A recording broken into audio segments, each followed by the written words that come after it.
what happens inside of one cell, one white blood cell. And there is millions of these inside of this tissue. And so you want to think of this population of white blood cells that do stuff in this tissue. And as you can see, it's, without really explaining anything about what goes on, it's pretty complicated.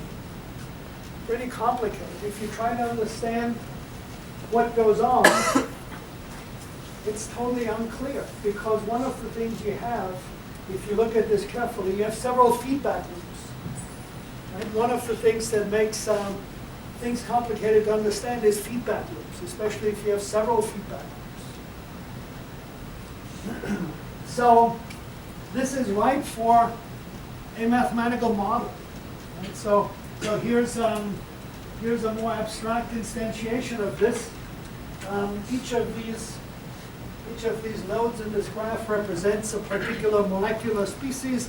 It has attached to it equations. Each of these now has an equation that tells you sort of how it does and how it reacts with respect to other molecular species in here. You can implement all of this in a software package. So this is the software package that Major Ha has worked on when she worked with me. And that allows you to simulate. It's on a computer. It's a very complicated tissue level phenomenon that that happens. And so we're working with a team of biologists, mathematical modelers, and clinicians in figuring out what one could do in responding to vascular injury to prevent this secondary damage to happen. But of course, all of this depends on whether we're successful or not, depends on how accurate our model is. So if this model we have is off, it's not going to work, and that happens all the time. Right? And getting a model right is maybe a process of over the course of several years.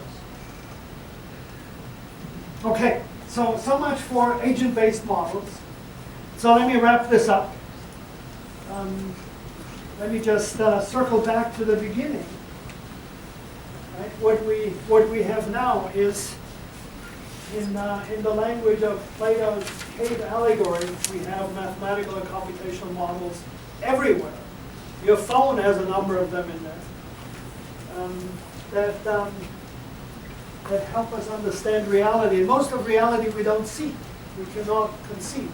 Most of the data we have is too opaque, is too large for us to understand with the naked eye or by hand. We need to do it in terms of algorithms, in terms of models, and that mitigates our experience of the world. And so the most important thing you can do is know which models you're using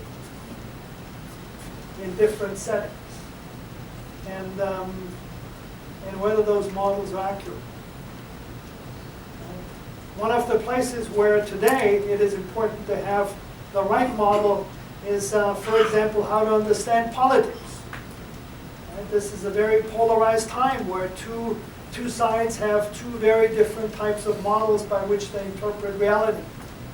And we need to understand to what extent these models are accurate and to what extent they're not accurate. So with this piece of advice, I'm wrapping up, and I'm happy to take any questions you might have. Thank you.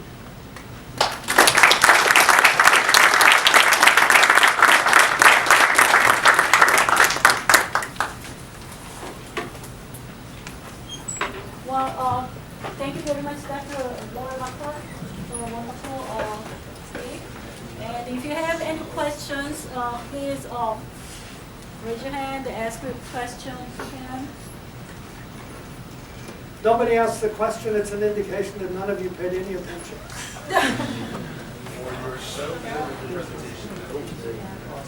Yes, sir.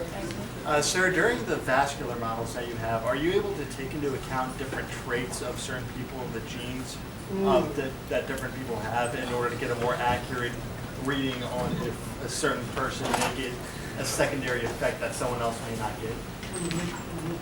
Yeah, that's a great question.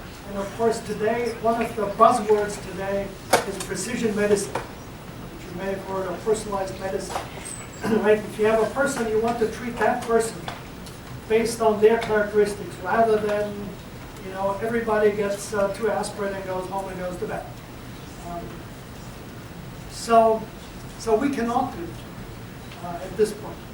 And in this particular setting, it might not be really feasible, because if you have a heart attack, then nobody has the time to sequence your DNA to figure out what your characteristics might be. Of course, what has happened today, right? It's cost you about $1,000 to have your genome sequenced, so you might already have that in your pocket. Okay? And at that point, it might be useful. So one of the things that a lot of people work on in different diseases, whether it's diabetes or whether it's cancer or whether it's pain, is what are genetic markers that make you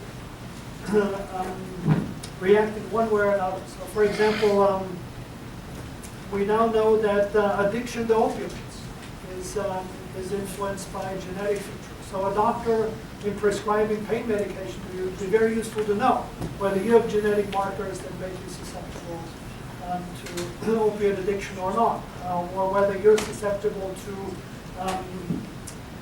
transitioning from acute